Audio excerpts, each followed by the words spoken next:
Okay. Good morning, everybody. I hope you had a restful sleep last night. We begin this morning with a celebration of the birthing of the 6th volume or anthology in the Catholic Theological Ethics series of the CTEWC. Antonio Otiero, one of the co-editors and CTEWC Planning Committee member, will lead us in the book launching. Morning to everyone. I have to greet you as co-editors of the book, also in the name of Laurenti Magesa. He is the co-author of the book. He is, because of health reasons, not able to travel anymore, and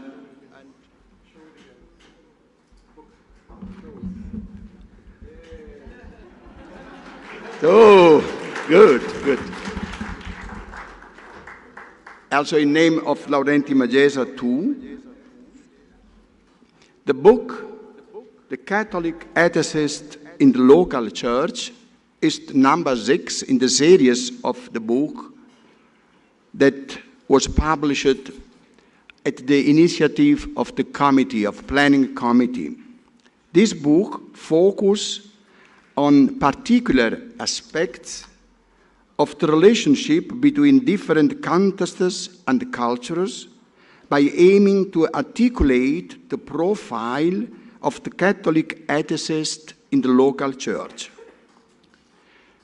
The 25 co-authors, please came here, joined me to the platform, the authors. 25 co-authors.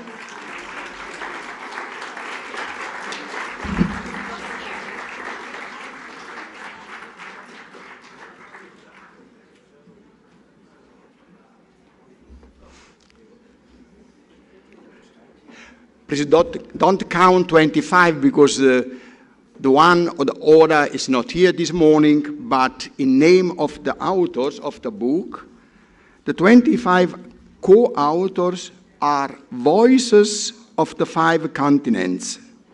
These voices reflect on the identity of the moral theologian, not from an abstract point of view, but in light of their concrete experience to being present and active in their local contexts and churches. The book is divided in 3 parts. In the first, the contributors ask the basic question that define the relationship between ecclesiological and theological aspects of the ethics, foundational aspects.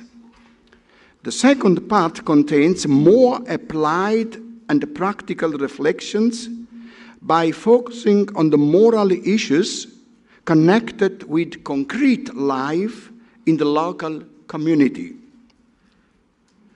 The emergence of local conflicts, as well as a strategy to address and resolve them, is the subject of the third part of our book.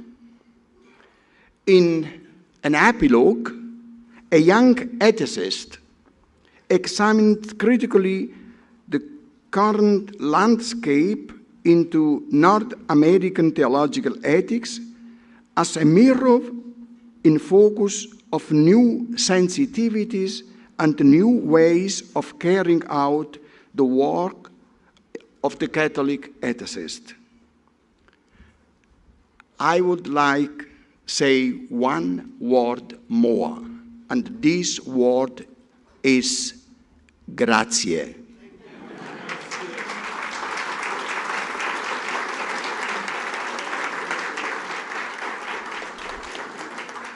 Muchas gracias, thank you, vielen Dank, merci beaucoup to all the authors of the book. For the patient, I know as co-editor, I was sometimes very impatient, but this is the rule of an editor. I would say danke, grazie, merci beaucoup. Also to Orbis Publisher. And I will say now the last word. This is the first copy of this book. I will gift the book to Christine Ayer in sign of wishing for the new leadership. Christine.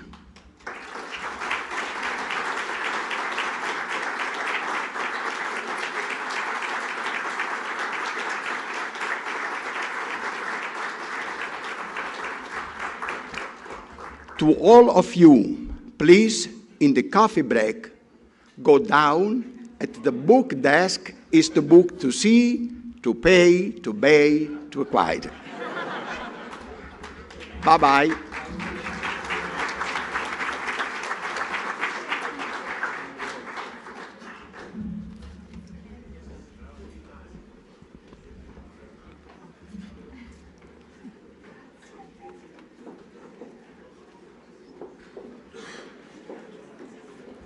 Thank you, Antonio. We shall now proceed to the third plenary panel, where we shall address two major issues at the heart of the crisis in our world today: climate change and sustainability, and the tragic banality of contemporary political leadership in many countries. Our speaker on the climate crisis is George Codito Tam, a Jesuit who teaches moral theology at Gujarat Vidya Deep Regional Seminary at Vadodara, India. He holds a degree in civil law, a master's degree in sociology, and a doctoral degree in moral theology from the University of Innsbruck, Austria. Besides teaching moral theology, he has been working as parish priest in rural mission parishes in Gujarat, India for over 2 decades. Our next three presenters will speak about the political crisis in various contexts, in the United States, Cameroon, and Hong Kong, respectively. Kenneth Himes, Order of Friar Minor, is Professor of Theological Ethics, former chairperson of the Theology Department at Boston College, and former president of the Catholic Theological Society of America. Awarded a PhD from Duke University in Religion and Public Policy, Father Himes has a special interest in the areas of Catholic social teaching and the role of the Church in American public life. The next paper is by Ludovic Lado, a Jesuit from Cameroon, who holds a doctorate in social and cultural anthropology from the University of Oxford, UK. He has taught at the Catholic University of Central Africa and at the Jesuit University Institute in Abidjan, Côte d'Ivoire, and his current research focuses on religion and gender reforms in West Africa.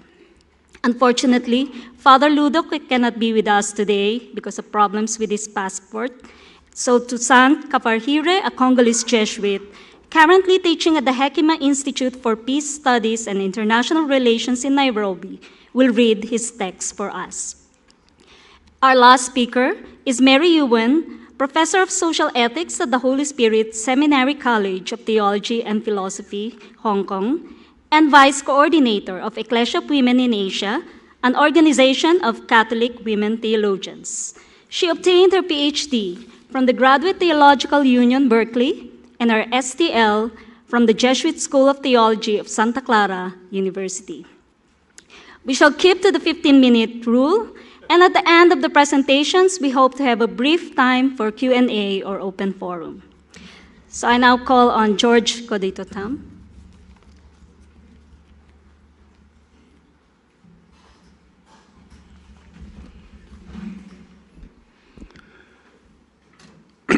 Good morning.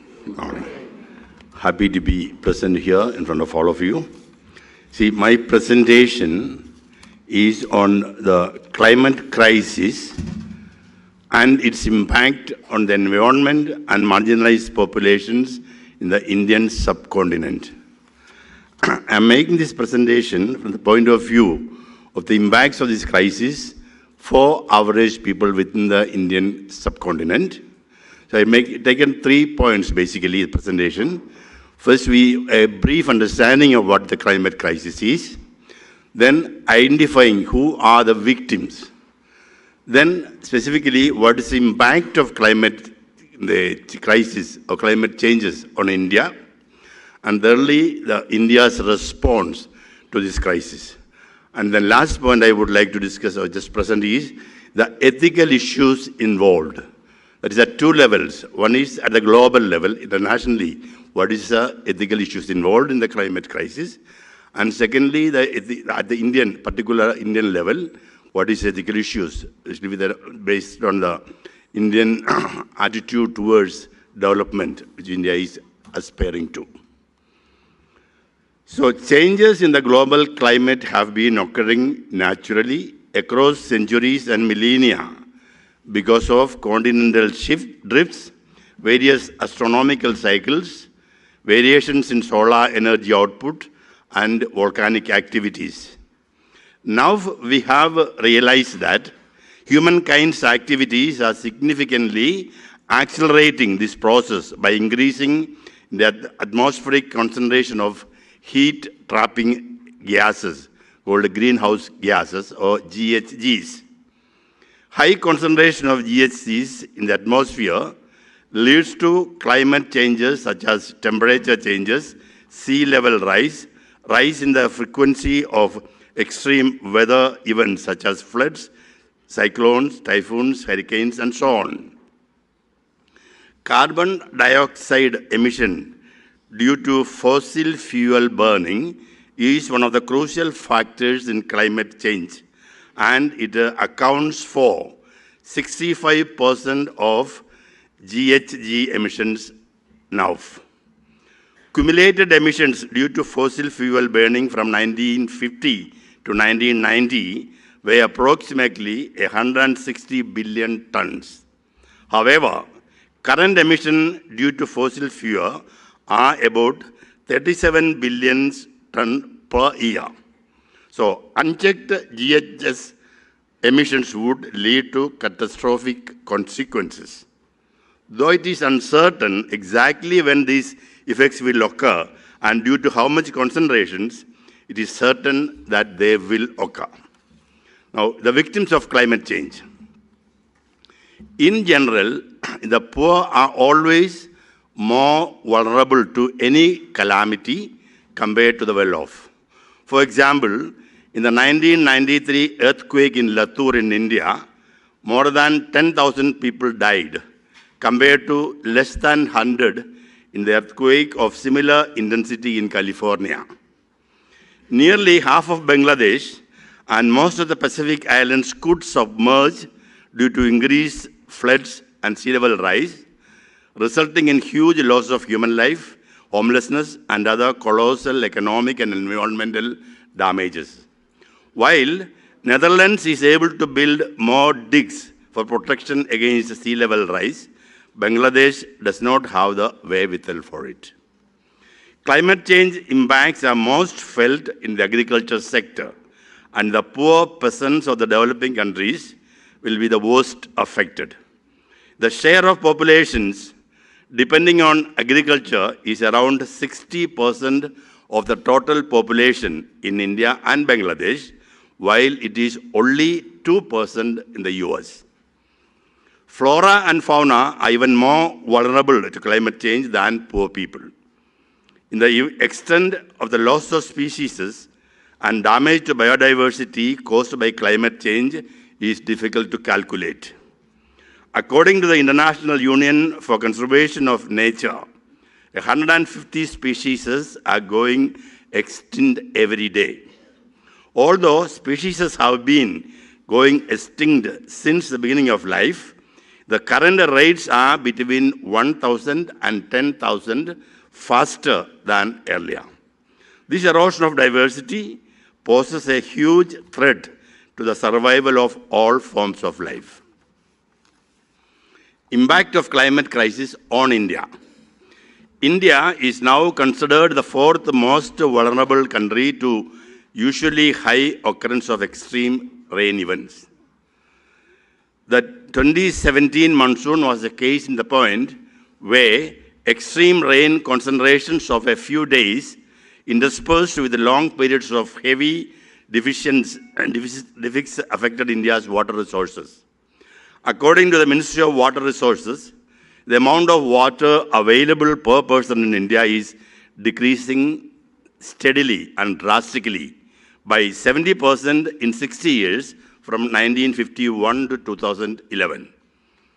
Highly climate-sensitive Indian agriculture, 65% of which is in rain-fed areas, contributes nearly 25% of GDP and employs 60% of the total workforce. Variations in weather, warming as well as drought and floods make farming increasingly risky.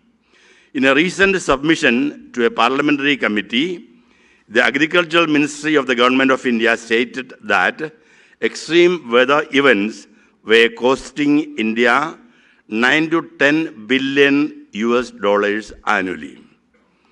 In 2015, one or other manifestations of climate change damaged over 18 million hectares of crops.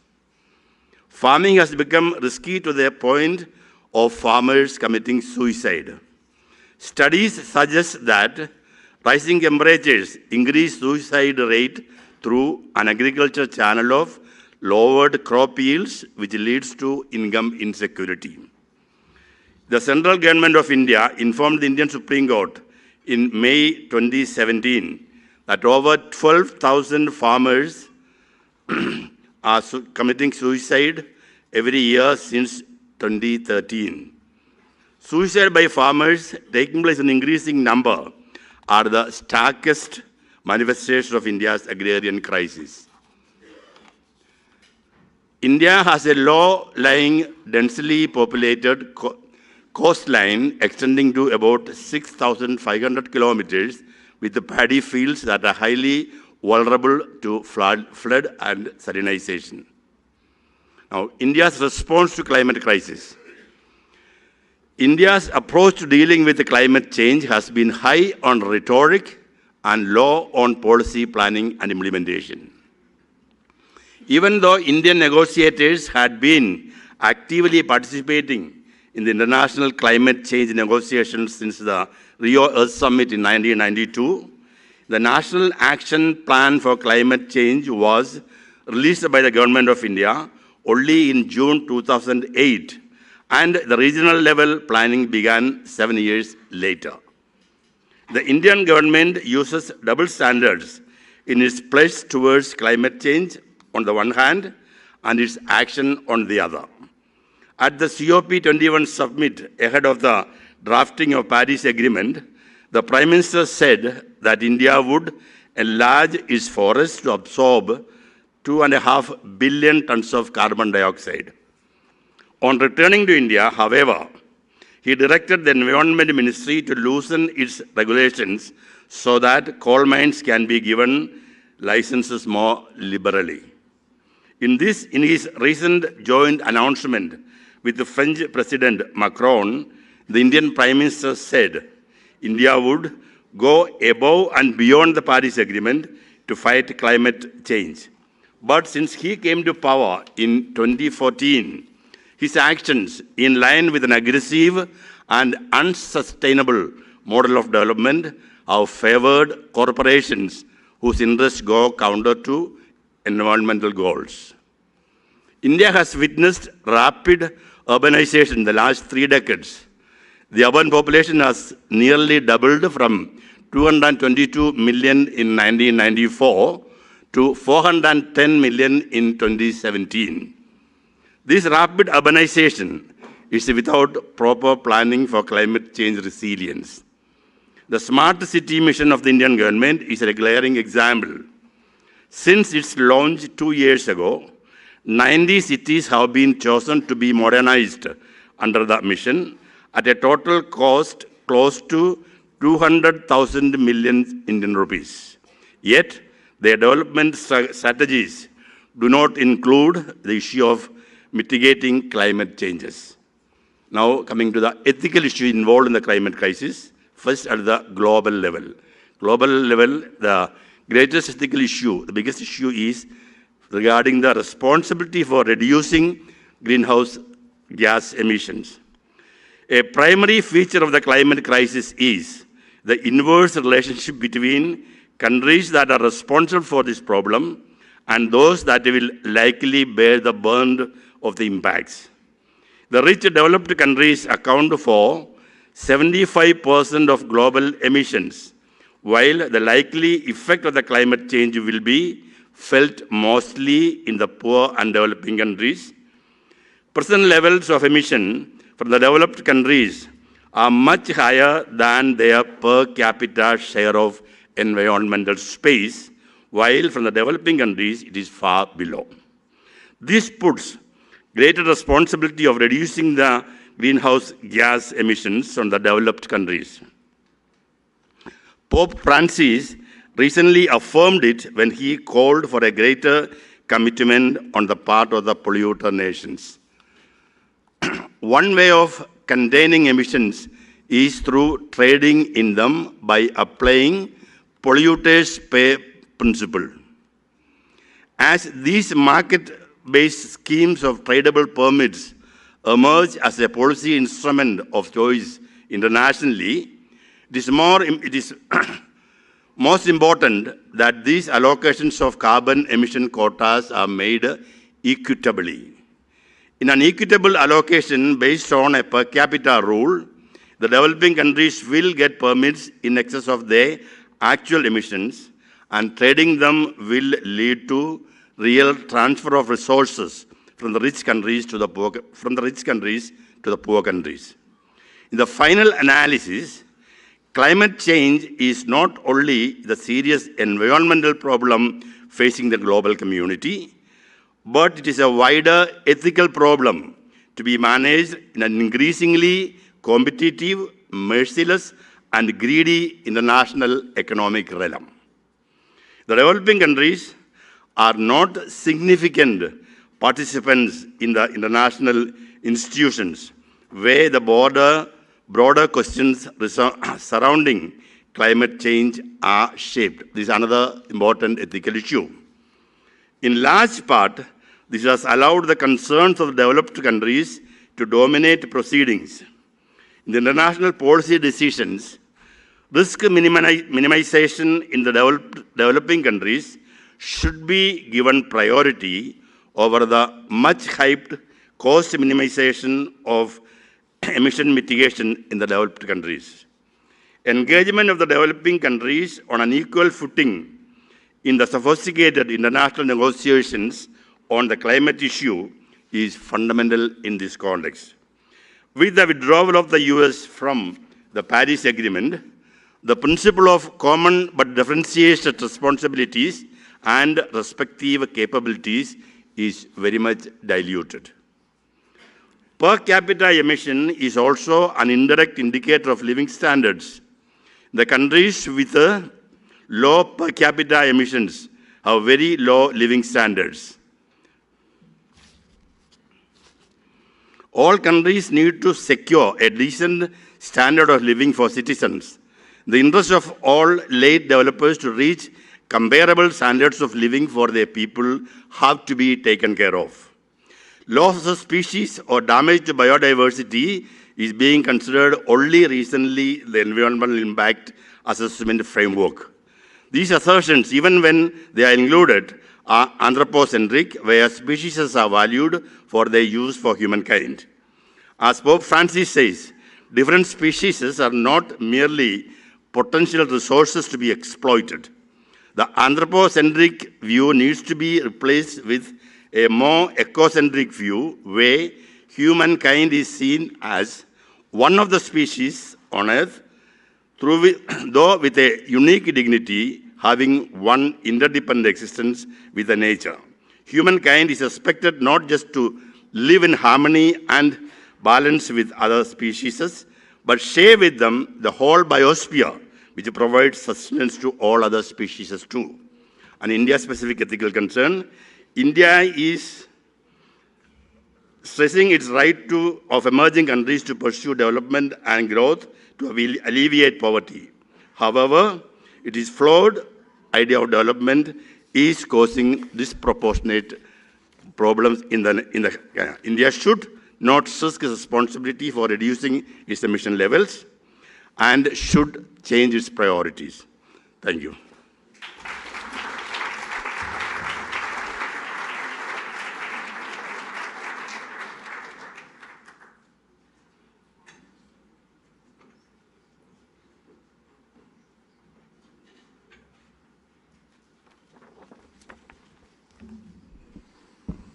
Good morning, good people.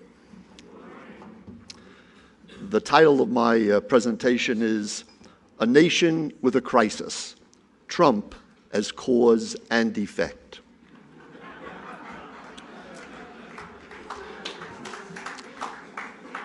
Today, 63% of Americans say that Donald Trump does not provide moral leadership.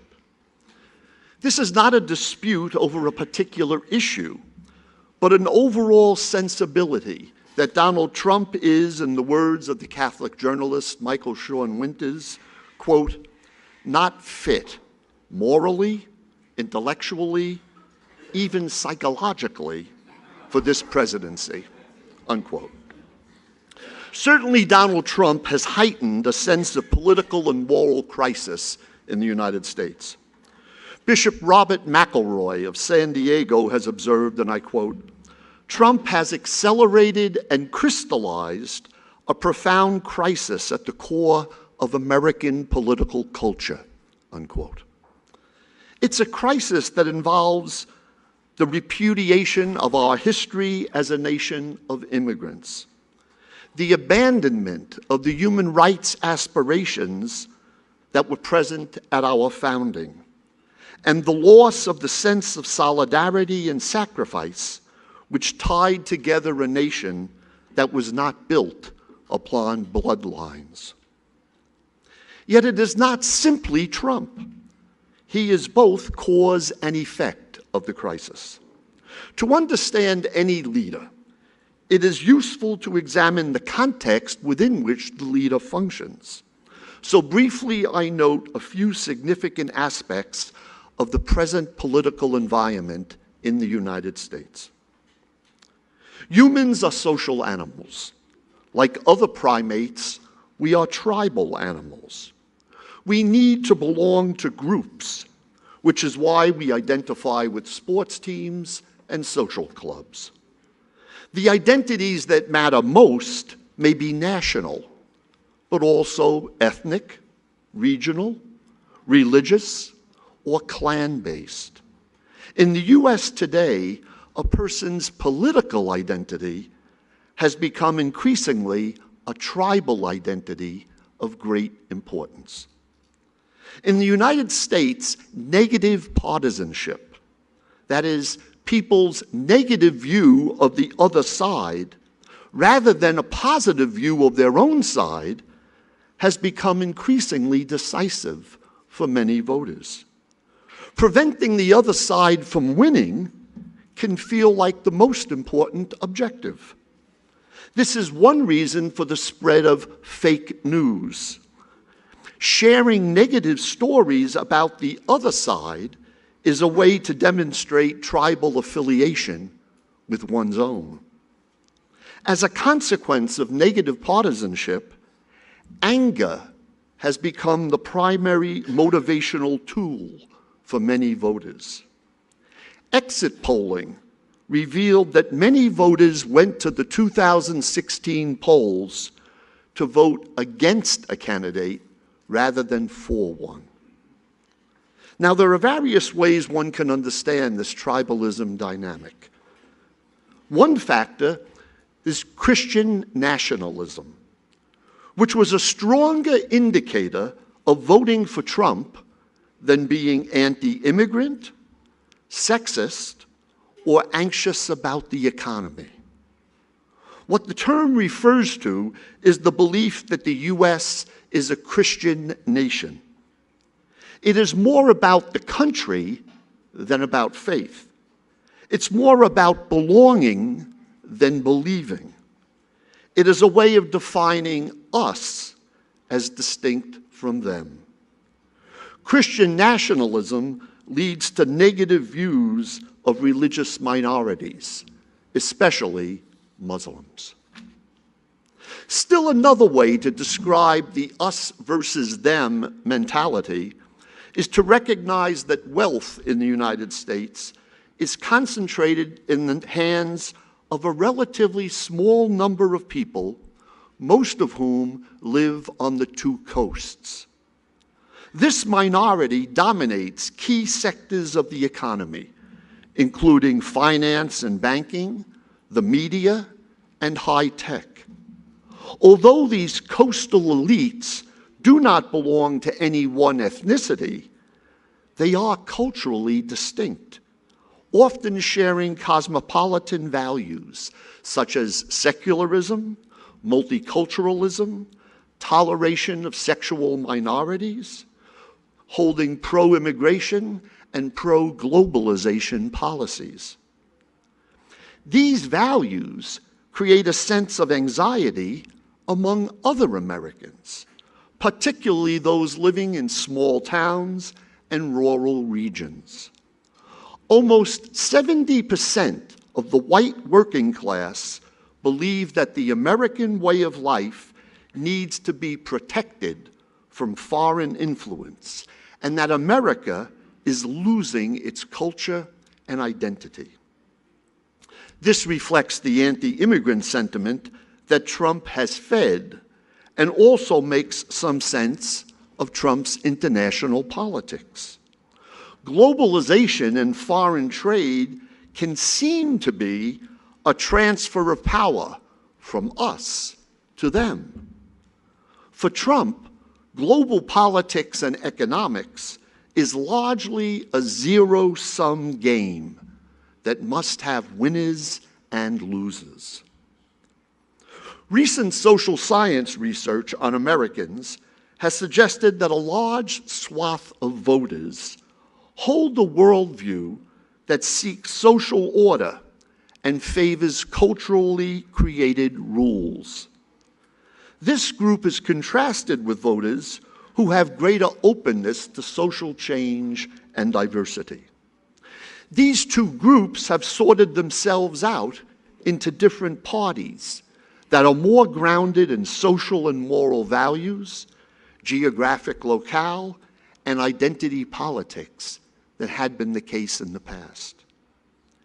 86% of white voters who prefer social order and cohesion over personal autonomy and diversity voted for Trump. The new developing paradigm, political paradigm, is between those who prefer globalism versus those who prefer nationalism. American political parties are sorting themselves out so that globalists are aligned increasingly with Democrats and nationalists with the Republicans. A pattern emerges: for or against Christian identity, for or against those with college degrees versus the college educated, blue collar versus white collar, white versus person of color, native versus immigrant. Trump has accelerated but did not create these trends. After all, Trump's nationalism and autocratic tendencies are not simply American, but part of a global trend. Russia, Turkey, Thailand, and the Philippines have gone in more authoritarian directions since 2000. India, Indonesia, Great Britain have become more nationalistic. The Arab Spring failed just about everywhere.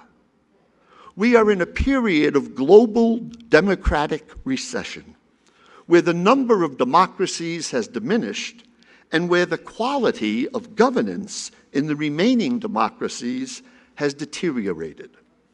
Orban in Hungary, Kaczynski in Poland, South Africa under Zuma, with Maduro in Venezuela, and the Ortegas in Nicaragua.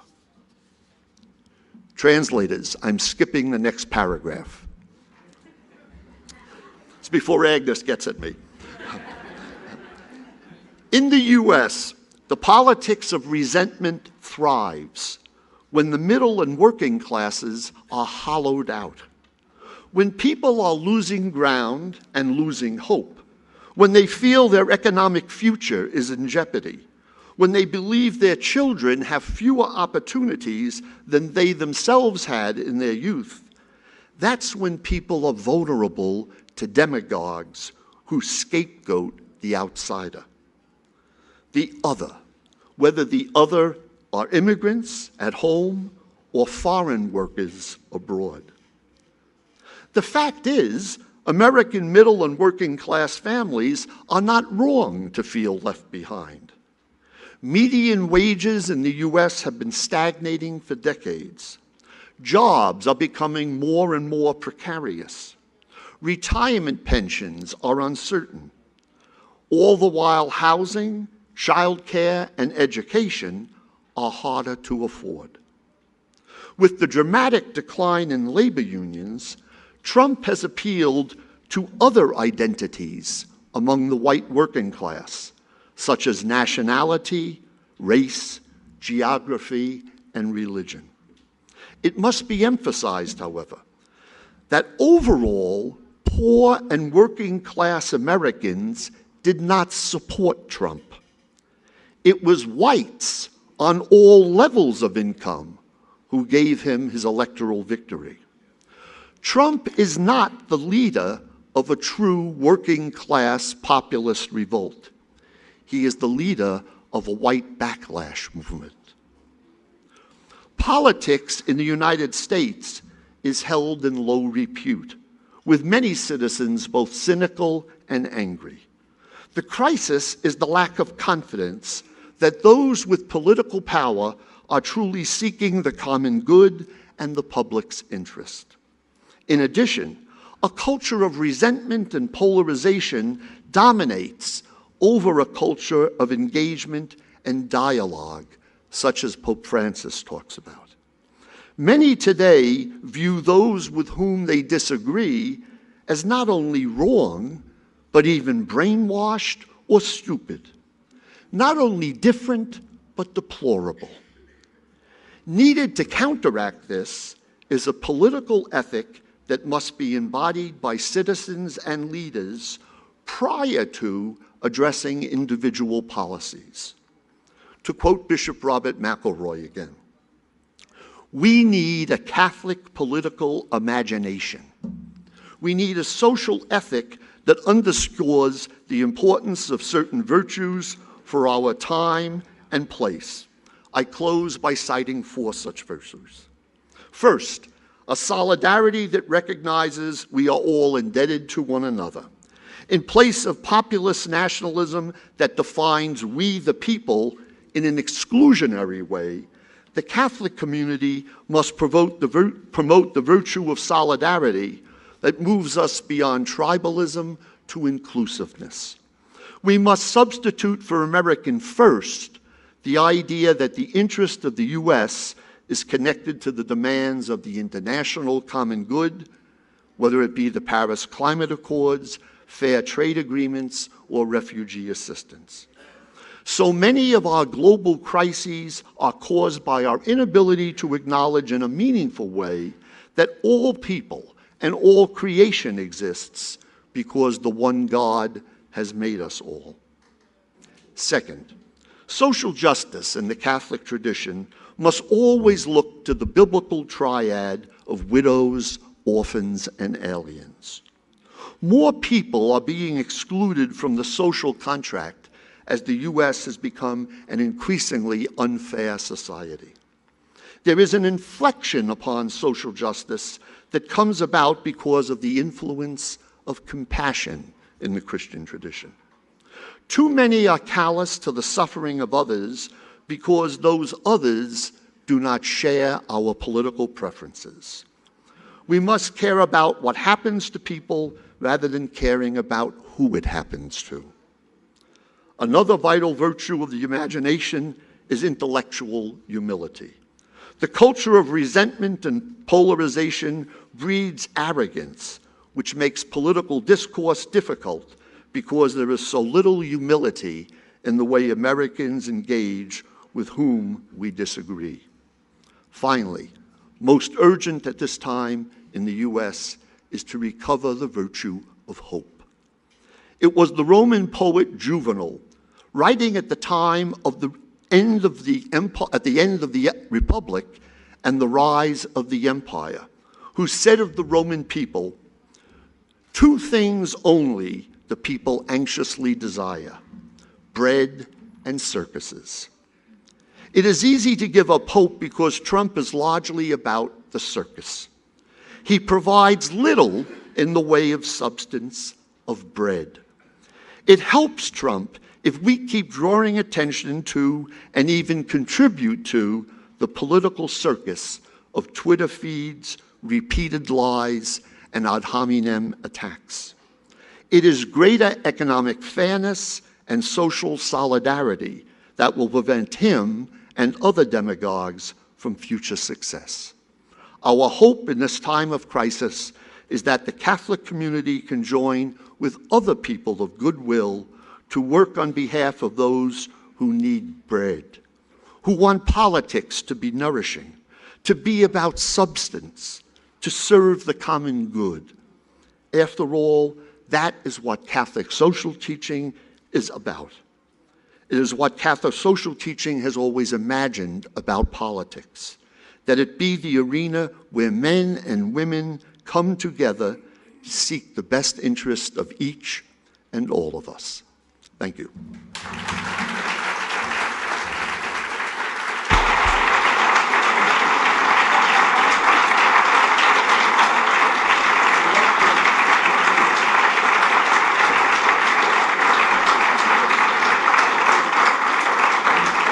To Sant Kapahire for Father Ludovic Lado.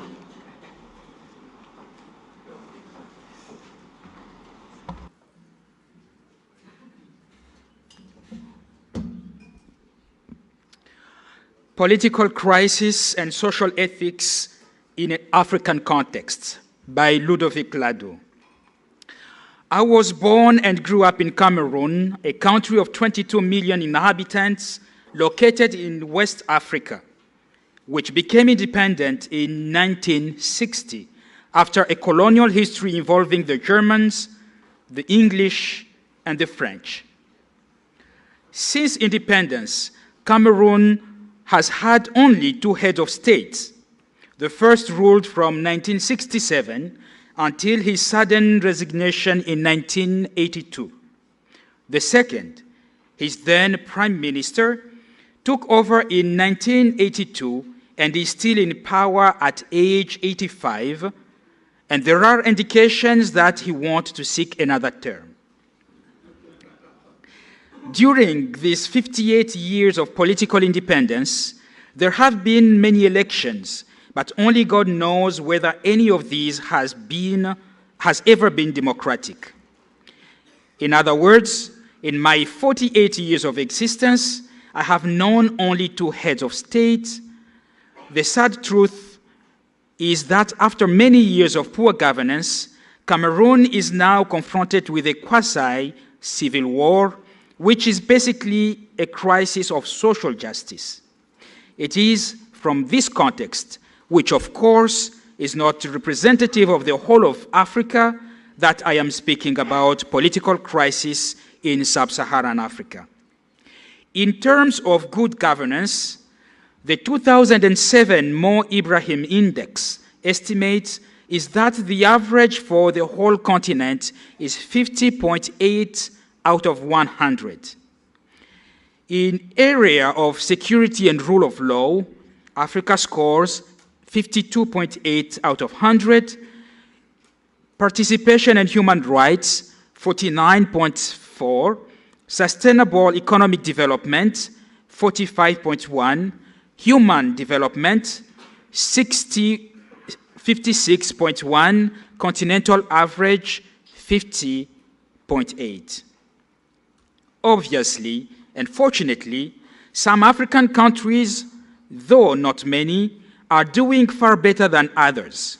Countries such as Mauritius, Seychelles, Botswana, Capo Verde are doing quite well with an average of over 70%. But most are still lagging behind.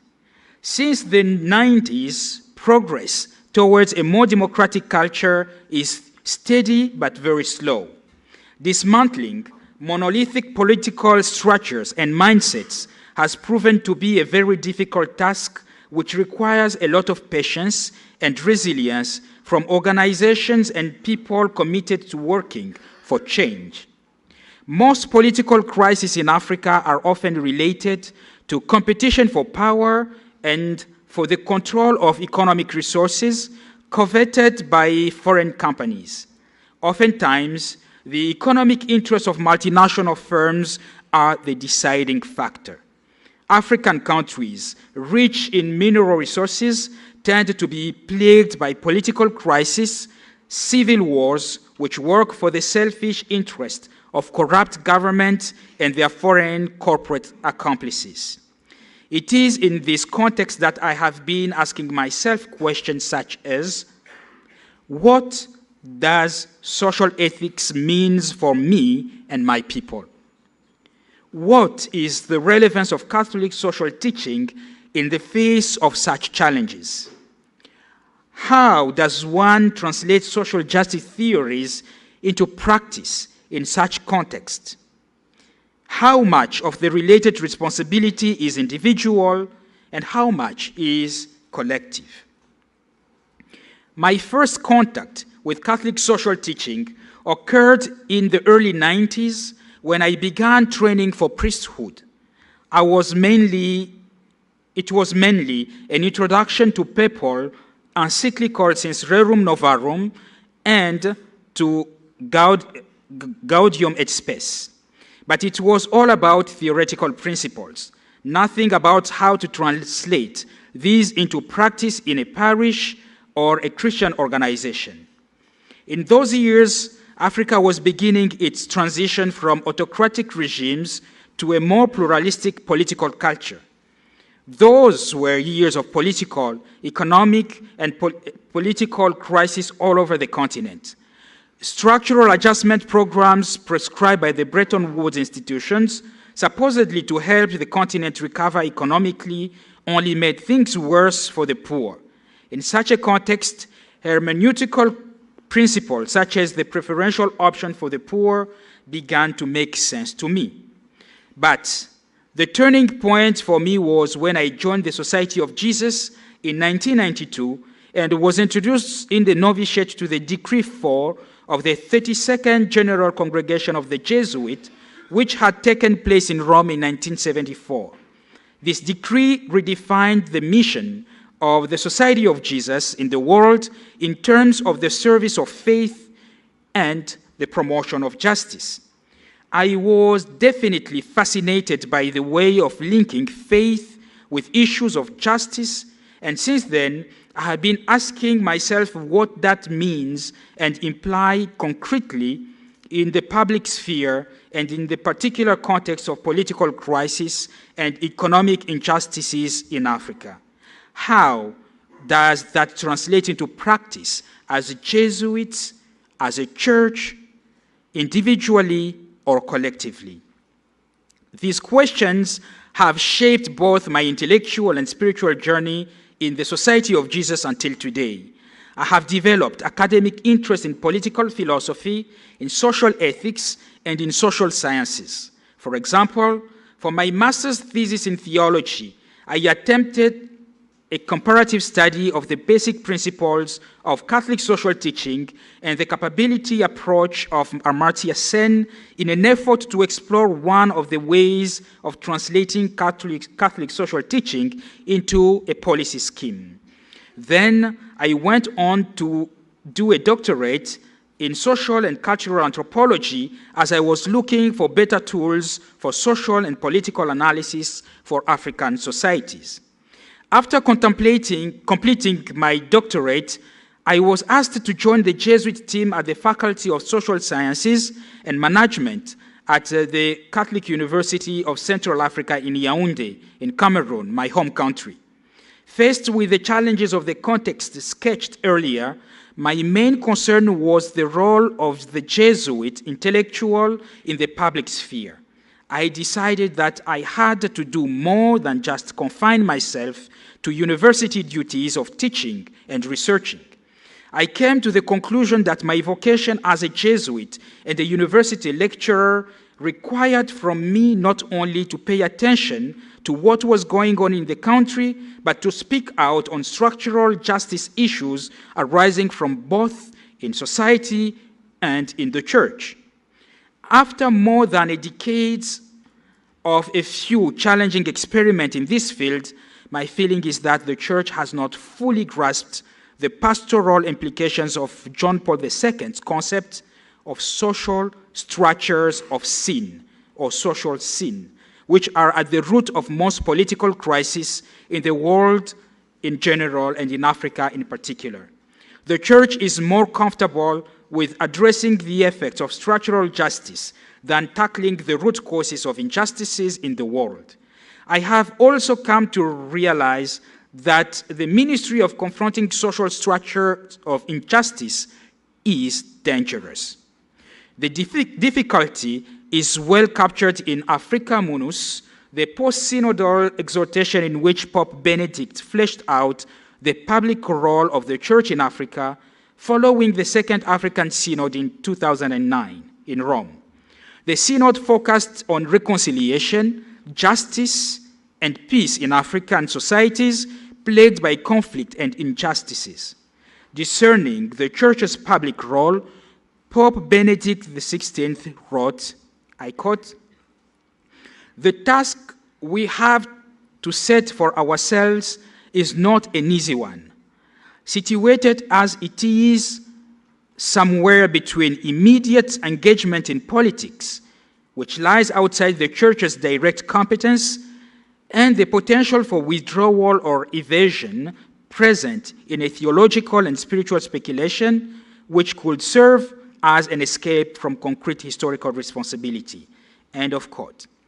About the unjust world order, which is one of the root causes of political crisis in Africa, Pope Benedict writes again, I quote, "Together with the Synod Fathers, I asked all members of the Church to work and speak out in favor of an economy that cares for the poor and is resolutely opposed to an unjust order which, under the pretext of reducing poverty, has often helped to aggravate it. God has given Africa important natural resources. Given the chronic poverty of its people, who suffer the effect of exploitation and embezzlement of funds, both locally and abroad, the opulence of certain groups shocks the human conscience. Organized for the creation of wealth in their homelands, and not infrequently with the complicity of those in power in Africa, these groups too often ensure their own prosperity at the expense of the well-being of the local population." End of quote. The exhortation does not depart from the principles laid out in Gaudium et Spes more than 5 decades ago about the distinction and independence of the religious and political spheres, about the distribution of spheres between the clergy and laity. Indeed, about the political responsibility of the laity, Gaudium et Spes reads, "Secular duties and activities belong properly, although not exclusively, to laymen. Therefore, acting as citizens in the world, whether individually or socially, they will keep the laws proper to each discipline, and labor to equip themselves with a genuine expertise in their various fields. They will gladly work with men seeking the same goals. Acknowledging the demands of faith and endowed with its force, they will unhesitatingly devise new enterprises where they are appropriate and put them into action. Laymen should also know that it is generally the function of their well-formed Christian conscience to see that the divine law is inscribed in the life of the earthly city. From priests, they may look for spiritual light and nourishment, Let the layman not imagine that his pastors are always such experts, that to every problem which arises, however complicated, they can readily give him a concrete solution, or even that such is their mission. Rather, enlightened by Christian wisdom and giving close attention to the teaching authority of the church, let the layman on his own distinctive role. In other words, the clergy is to stay away from partisan politics and leave it to laymen to engage the messiness of the secular activities. That said, there are exceptional situations where some African bishops have been called upon to play important roles of political mediation in order to negotiate peaceful transitions in their countries, precisely because of their non-partisanship.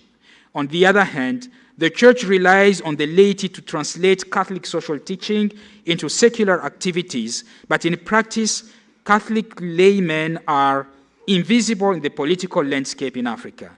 They either stay away from political life or they tend to separate their spiritual life from their political commitment. This invisibility of the Catholic laity in politics is, from my point of view, the main obstacle to the translation of social ethics into political practice in Africa. Thank you.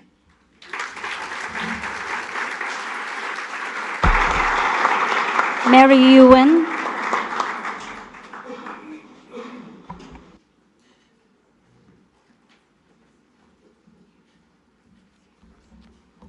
Good morning. The title of my presentation today is Political Crisis in Hong Kong and Ethical Response.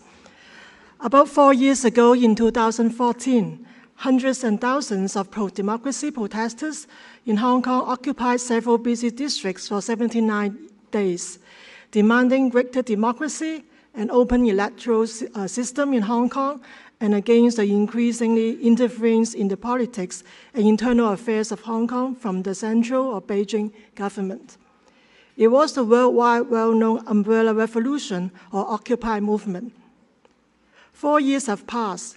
There is no progress in democratization of the political structure, and the pro-democracy camp is in an adverse situation, no matter in the Legislative Council or social movement. In this presentation, I would like to share with you some features or symptoms of the existing political crisis after the umbrella movement. I will also share points of my ethical reflections. The first symptom is the serious rift in the society in general and also splits within the pro-democracy camp. On the one hand, the pro-democracy camp criticized the pan-democratic camp that they tend to vote against all policies proposed by the Hong Kong government, and they guide the youth to a confrontational state, unwilling to grasp the opportunities in economic development offered by China. On the other hand, the pan-democratic camp also points out that the pro-establishment camp support the government blindly, without recognizing the regression of Hong Kong's civil rights and social problems. On top of that, there is internal dispute within the pro-democratic camp with the rise of localism. Some people, especially the younger generation, challenge the traditional, peaceful, and rational way of striving for democracy, for it achieved nothing in the past years. They respond by advocating greater autonomy, self-rule, self-determination, and even independence. Hitting the bottom line of the central government, which in turn reinforced China's suspicion and led to further uncompromising response. The activists claim themselves localists, which is also called rightists, inclining to employ more radical or even violent means in sometimes, stressing separation between Hong Kongers and mainlanders, whereas others claim themselves self-determinists who incline to be leftists, emphasizing community building and employing non-violence means. Hong Kong sociologist Lui Tai Lok points out that these camps often blaming each other for destroying the order, refusing to explore a way to communicate, to discuss rationally and to solve the conflict. The second symptom is the blocking of young activists from political participation by the Hong Kong and Chinese government. Although many young people were very disappointed after the umbrella movement, they did not feel totally despair. They tried to find their own ways in actualizing their goals. Some are active in community work, others try to establish political groups and participating in elections. The localists and self-determinists won a number of seats in the Legislative Council election after the umbrella movement, and this emerging force was expected to grow. However, some of them were banned from running the election. Even when they won, some were disqualified from their seats based on their attitudes of taking oath to be legislators through the interpretation of the relevant law by the Chinese government. This also means the pro-democratic camp lost its veto power over major legislation and policy relating to the well-being of people. It is clear that the localist faction is not allowed to participate in politics through mainstream channels. Moreover, the government has also begun to prosecute and imprison young people with experiences in social movement. They detained they were put in jail from several months to several years. Recently, a local student leader was sentenced to jail for 6 years due to rioting. Some people query the independence of the courts. When the path to political participation is blocked and the risk of participating in traditional social movements is higher, but the basic structural factors that lead to social dissatisfaction have not changed, it is expected that young people would either stay away from social movement or social protests or turn to wildcat-style actions, such as using rough language to criticize the opposite camp, or more violent means. However, resistance and struggle based on hatred may cause irreparable harm to society in the long run. It is necessary to reopen the space and channels for young people to participate in political affairs. The third symptom is the beginning of the breakdown of rules and laws in various systems in Hong Kong, and the abuse of power and the neglect of role of monitoring by the government officials, and ignoring professional ethics, just as the style in mainland China. In the past, Hong Kong was often regarded as an efficient city in good order, with a team of honest and clean civil servants.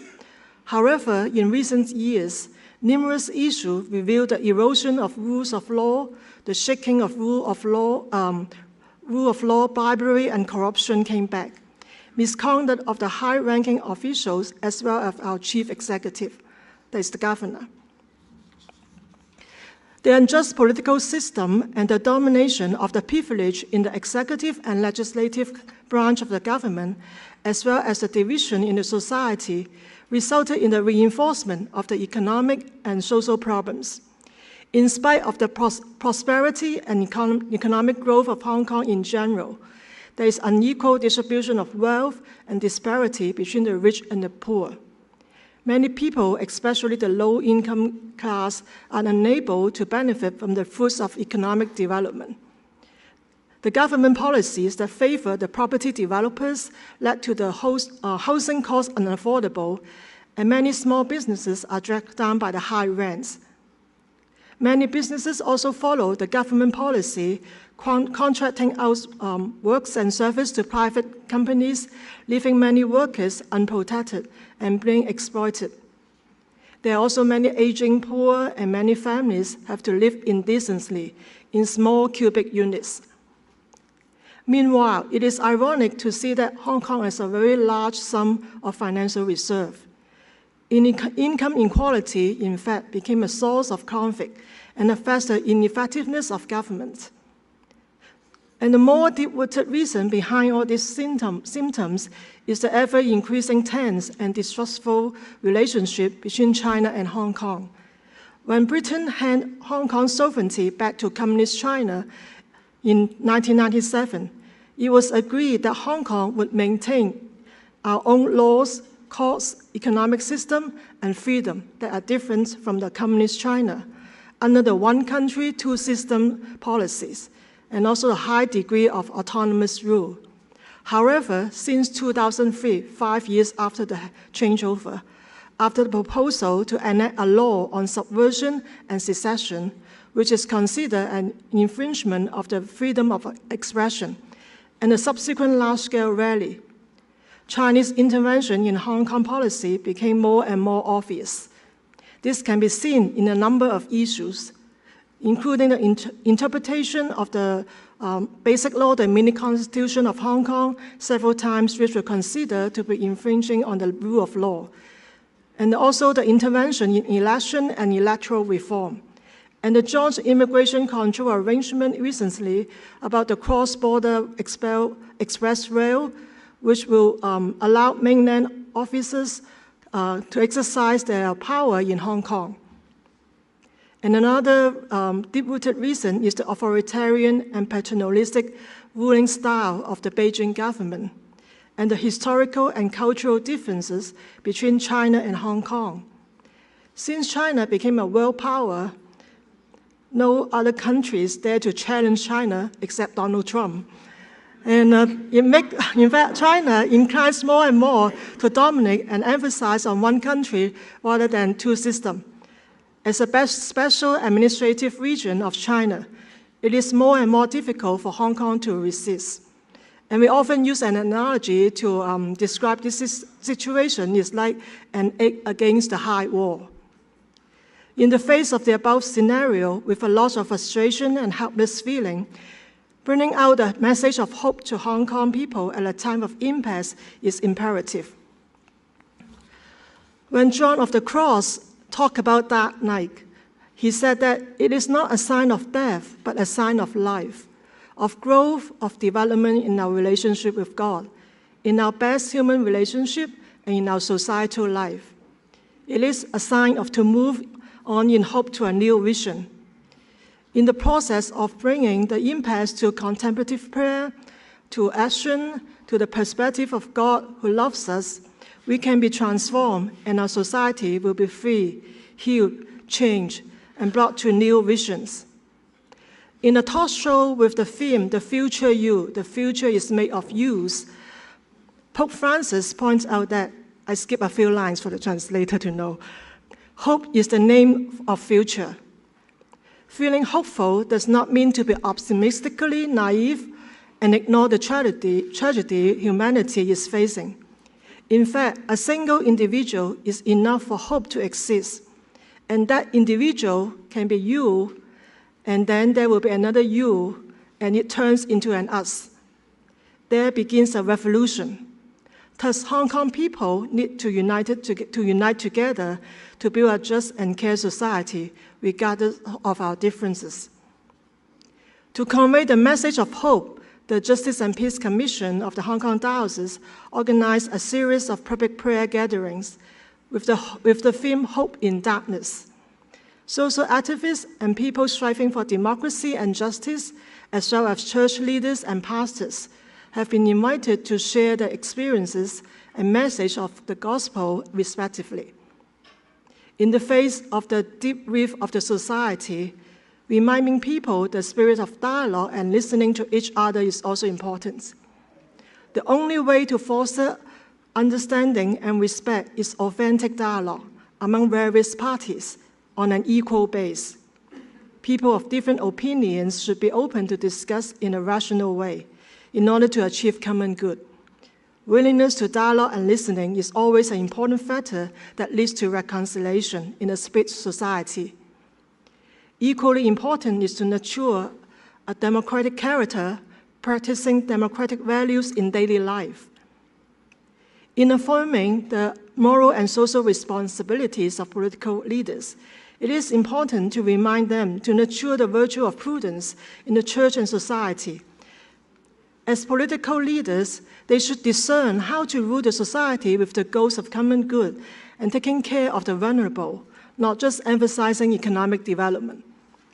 They should open space for young people to participate socially and politically through various channels.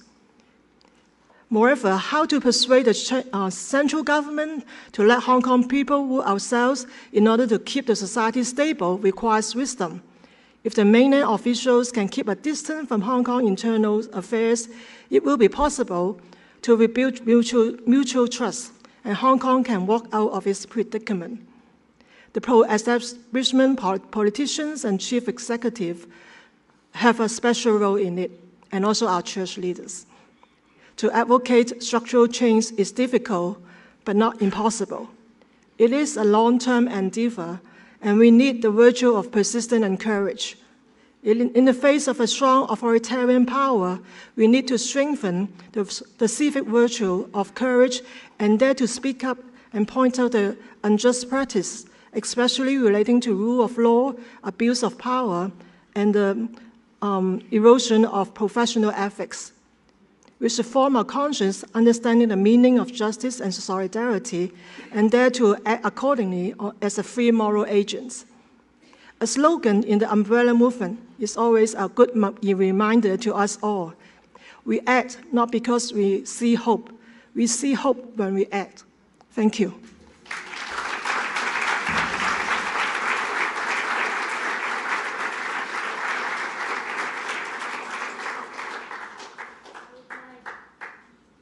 I would like to thank our speakers for the various insights they have offered.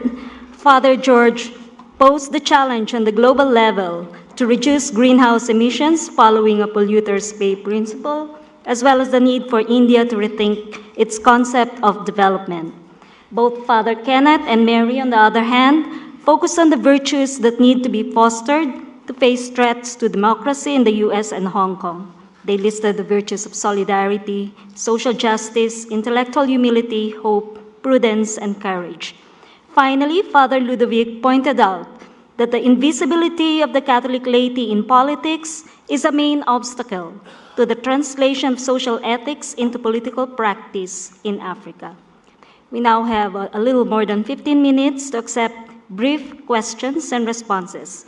And Father Toussaint expressed willingness to accept clarificatory questions on Father Ludo's paper.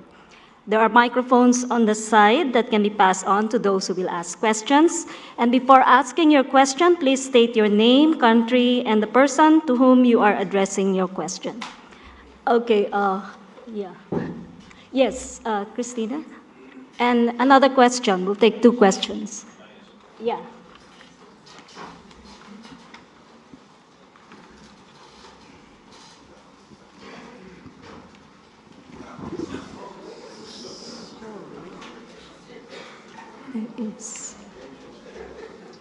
Christina Storga, U.S. Philippines.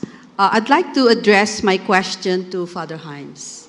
Father, I really appreciated your talk. It was a very illuminating talk.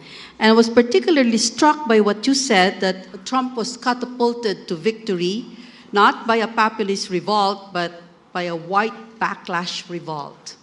I agree with you in a certain sense, but I'd rather say that he was catapulted to revolt because he hijacked populist causes and made them his propaganda tool. But this was just a propaganda tool. For Trump, there is no reference larger than himself. For Trump, his interest, the only interest of Trump, is Trump. Okay.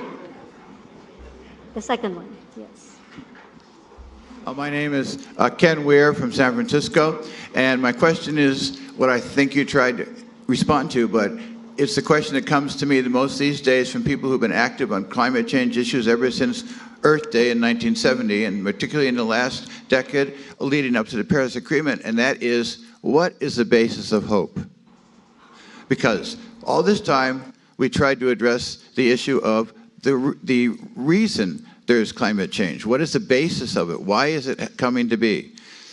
It seems that most people simply accept the fact it's it. Now we have to deal, and all the time and the energy is given to how we're going to cope with climate change. We can't do anything about stopping it. And tons of money. I mean, despite what Trump says, it doesn't believe in climate change, the fact is his government is spending billions of dollars every year addressing climate change. The Pentagon itself spends over $1 billion on how to respond to climate change. So it's a given. You know, despite the Paris Agreement, it's a given. And so people are now saying, what is the basis of hope if climate change is coming and we can't really do anything about it? We can build a wall on Miami Beach, which is not reason people go there, they want to swim. They can build a wall to keep the water out. You know, and even persons who actually love their grandchildren, there are some, you know, and are concerned about the future. What is the hope? Okay. Yes, Father Ken? I'll be brief, Christina. I'm not sure that we disagree on this. I mean, the word populism can be used in a wide variety of ways, right? It's one of those terms that we all use it, but we almost all should stipulate what we mean by it when we use it. But I think it's fair to say, at least in U.S. history, broadly speaking, there are two families of populism. One group of populists are truly economic populists. It's a movement that represented and has represented the needs of the emerging industrial worker at the turn of the 20th century. It's also represented small family farmers in the 1800s. It was always a movement that was concerned with the economic interests of, let's say, the lower 2 quintiles of the population, the bottom 40%. But there is also another form of populism that's also there in American history, and this is a populism that is not really built upon the economic concerns of the poorer and working classes. It's a populism that's cultural and ideological, and it's built on some notion of what it means to truly be one of the people. And so that we, the people, becomes defined in a way that we are the people who are different than you. And that's been used to oppose immigration in the past. It's been used, of course, to oppose African-American progress in the past. That's been there in American history. And it seems to me that what Trump did was he co-opted the first movement, which I think we genuinely need right now in the United States. But I think he co-opted the first movement by sending out the various signs and dog whistles of the second movement.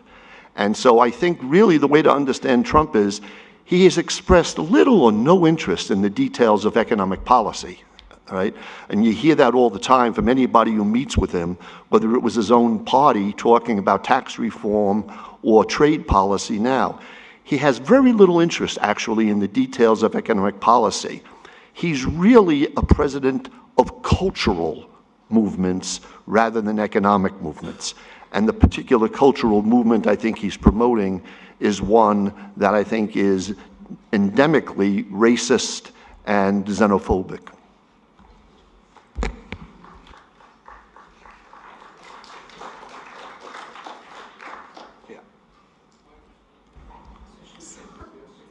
I don't think it is possible to give a definitive and conclusive answer to the issues you raised. But I think it is generally agreed among scientists who studied the issue 3 points. First, that climate change was happening always from the very beginning itself. But definitively, human actions are accelerating the process, which we can, if we take can slow down. As I said in the presentation, is that though we do not know when exactly, and due to how much the GHS concentration, these changes will happen, but now it is conclusively understood that it will happen. And when it happens, the effect of it is going to be much more on the poorer countries. That's a definite fact. And we are not really the one who caused the trouble. The trouble is that this acceleration is caused because of the unmindful process of development, industrial development, happened using, especially because of the fossil fuel use. So that's happening, therefore, somebody is going to pay. Now, there is a possibility of reducing it. But we cannot say conclusively how much, but at least we should make an effort to make it delayed and reduce the impact as much as possible. It's not only on human populations, as also the harm done to the whole of environment, flora and fauna. That's again, and it's understood, and the university accepted that the depleting of these sources is going to affect all forms of human life. Therefore, this process, I don't think it can be totally halted. But the fact exists, we have a moral obligation to keep up as much as possible. At least make an effort. Even when we are not sure that we will succeed, we have a moral, ethical obligation to make an effort, without even knowing that we may not fully succeed. That responsibility, I don't think we can escape from. I think that's the main input on this. So this will happen, but we have a responsibility. Are we to respond to that? And here the point is that environment also is understood as something we are made co-responsible. Therefore, it is basically an ethic of responsibility, not only to the fellow human beings, but to the whole of the environment. So, yes, the gentleman at the back. Oh. And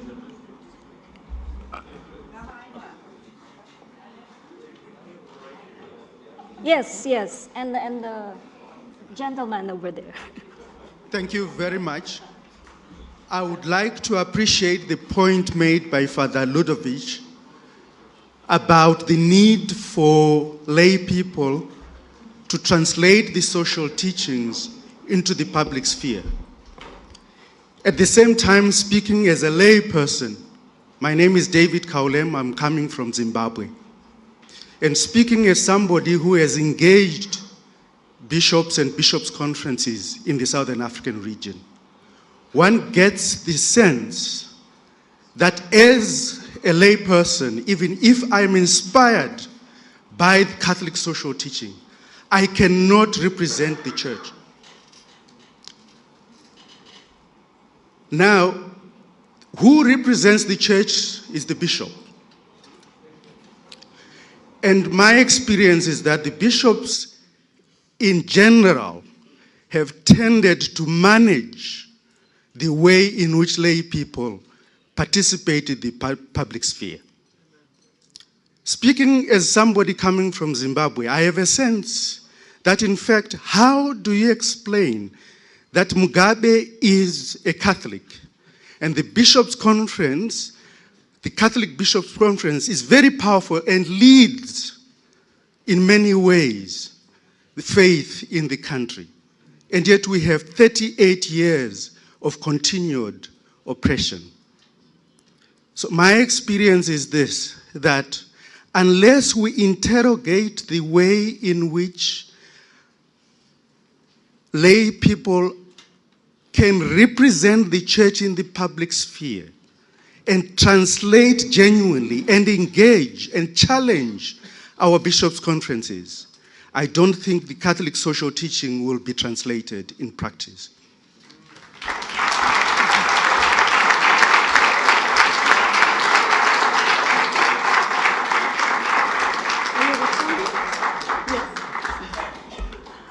Thank you very much for the observation, more than it is a question.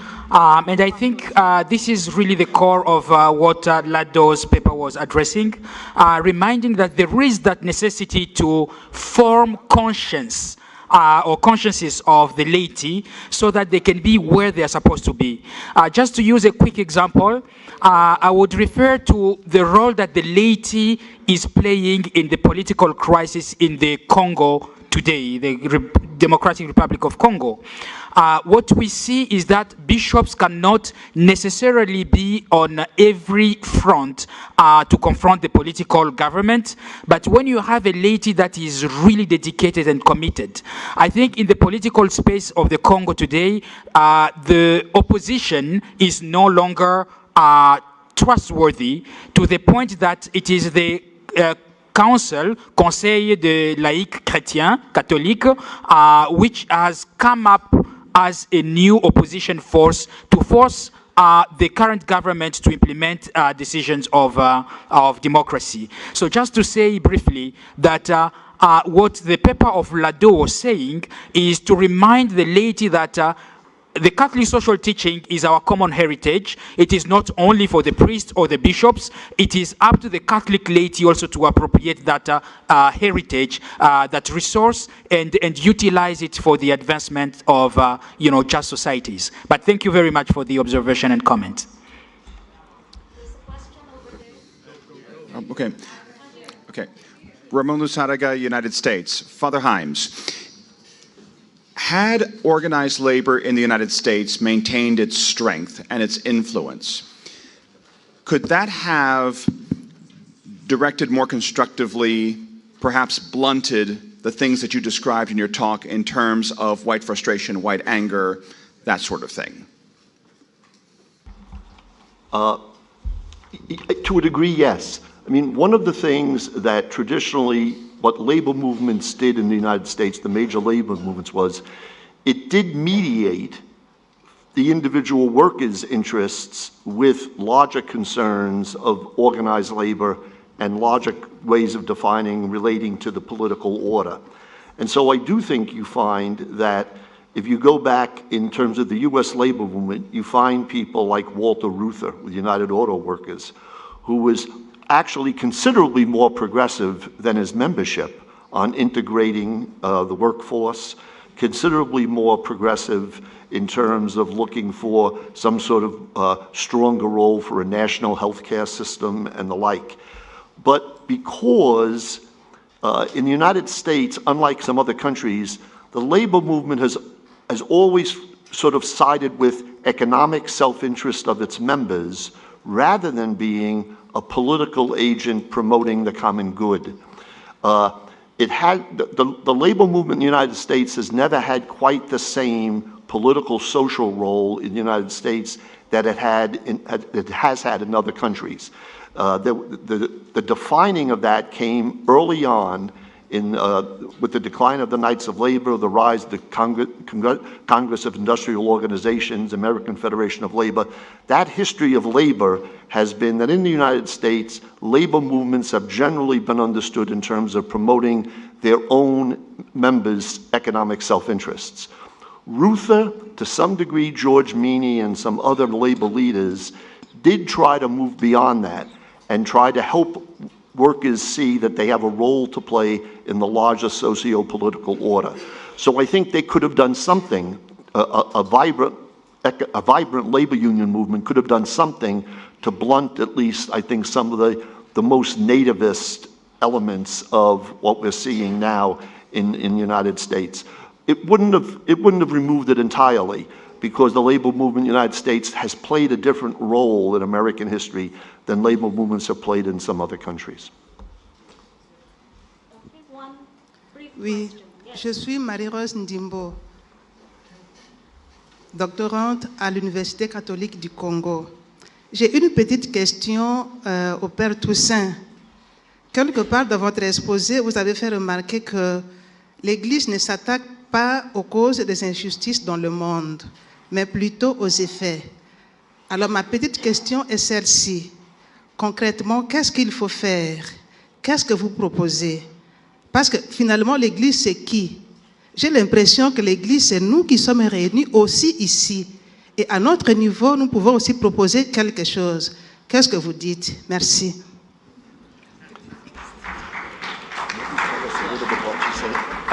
Okay, I will just repeat the question quickly in English for those who do not.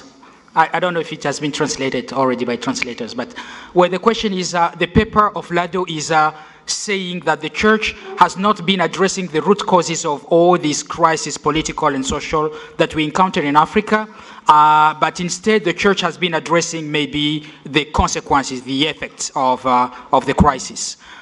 Which to some extent is very true. And the sister was asking, who is the church if not us here? Which is an amazing observation that you're making. Very quickly, I would say that for those who know Lado, he's a man who has been very much involved in trying to shake the structures of injustice in Africa, in Cameroon, and everywhere that he's been working. And in the paper, he was saying, at some point you just realize how dangerous such commitment can become, because the powers that be are not happy and they feel threatened by that prophetic commitment of the church. So it is my hope that such gatherings should be also listening to what the church is doing in other places and say, what hand can we lend to those who are doing that kind of thing? For instance, Father Lado has written and addressed the Conference of Catholic Bishops in Cameroon. He has addressed the government of Cameroon, and I think such a gathering could maybe, sign a petition to say, this is the work that we're supposed to be doing, we support it. But the church, it is us, it is you, it is the, everybody else. I will keep it short and leave it there. Thank you. Thank you very much to our speakers, Mary, Father George, Father Kenneth, and Father Toussaint, and to all those who participated in the discussion. So let's give them a round of applause.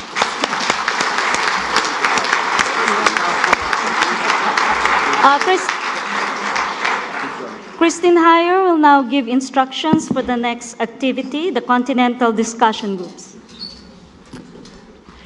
I just want to echo Agnes's thanks to our first plenary panel today addressing our key conference themes. Thank you, all of you. If I could just have 1 minute for instructions for our next interactive step. Today and tomorrow, as you know, you will have a chance to meet in continental discussion groups. If you could open your programs to page 12, I just have one room change, and we can all be on the same page. Continental leaders from all of our regions will lead you through small group and larger group discussions in these sessions. Today's theme is an examination of conscience, so you'll consider how well you've networked regionally. Even more importantly, coffee will be available in each of the continental discussion group rooms. The African region will go with Elias to the library. The Asian region, because of numbers, we have switched you to a slightly larger room just down the hall from what's indicated here. The Asian region will follow Agnes and Shaji to the meeting room in the attic, the 3rd floor of the new building. The Latin American region will follow Emil Secuda to the meeting room in the attic in the old building, so we've changed the signage. The European region will stay here in the auditorium, and the North American region will go up to the gymnasium where the posters are. Finally, those going to the Asian or Latin American regional discussion groups who have difficulty walking at all, who don't want to climb the 3 flights of stairs, if you could meet the wonderful Marina Pregernik here at the stage, after she will direct you to the elevator that can take you directly there. I will trust the continental leaders to take you through the conversations, but I would invite you to watch time and join us here at 11:45 for our next plenary with Charles Curran. Thank you again to the first plenary panel.